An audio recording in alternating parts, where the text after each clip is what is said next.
Axşamınız xeyir olsun əziz dostlar, əziz qonaqlar, bizi dinləyənlər, dinləyicilərimiz daha doğrusu. Bugünkü qonaqlarımız çoxdur, amma biz Aşıq Yaşar'ın yanındayıq. Elə Aşıq Yaşar'ın bir havasına qulaq asacağıq. Aşıq Yaşar'ın bugünkü orden təqdimatından, medal təqdimatından, hələ sabah da təqdimatımız olacaq. Təbrik edirəm.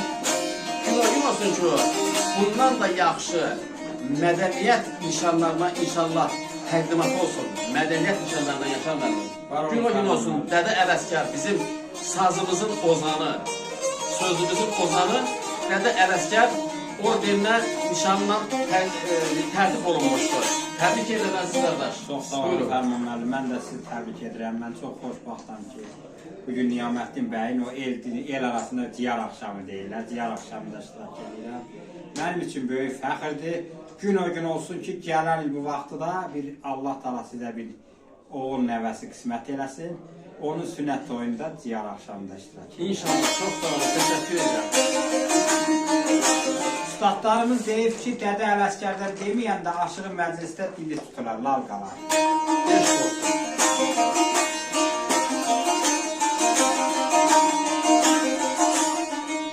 Gəldi yaz ayların ey həsrət çəkər xak, deyər Leysan gələn ayaq ayağa.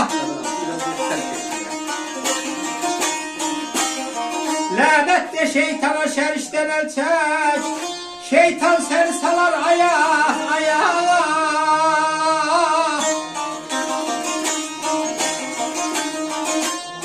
Lənət de şeytanın şərişdən əl çək, şeytan səni salar ayağa ayağa. Sağ ol, sağ ol. Gəldi yaz ayları, həsrət çəkər xak, deyər Leysan gələ ayağa ayağa. Lənət de şeytana şərişdən əl çək, şeytan səni salar ayaq ayağa. Keçən qəncər, gəl erkəkdir, gəl dişi, dəllək çağır rədd eyləsin gərdişi.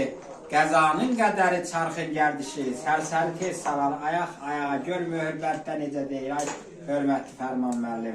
Çox sağ olun. Dəstəfad olarınız. Yaz Ələsgərdə deyər ayağına, gizlisiniz nahaq saldın ay ayağına. Çırağın için ey ilahıdan ayana, nedir ihtiyacın ayağa.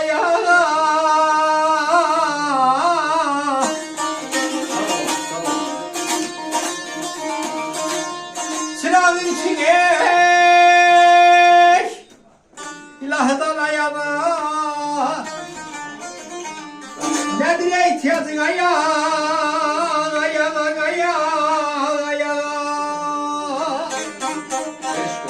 Dodaq dəyməzdi Fərman müəllim. Deyir ki, yazıq Ələsgər də deyər ayağına, gizli sirrini haq saldın ayağına, çırağın iki ilahıdan ayağına, nədir ehtiyacın ayağa. Dədə Ələsgər o dükənlərdə, bazarda satılan ləmpə çırağı demir. Deyir ki, çırağın iki ilahıdan ayağına, nədir ehtiyacın ayağa. İlahi tərəfindən yanan çıraq əbədi yanar. Ona görə arz edirəm ki, uca Allahımızdan, qoy Niyaməddin bəyin o həyat çırağı İlahi tərəfindən yanan çıraqlardan əbədi yansın qardaş. Bir daha xoşbaxtım, mən özümü xoşbaxt hiss edirəm ki, Allah mənə növbəti bu ocağa gəlişi sənin oğul toyun, belə deyək ki, ərəfəsinə və təbrikə gəldim. Var ol əziz qardaş, bir daha sizi təbrik edirəm. Sağ ol Yaşar müəllim, çox sağ ol, başa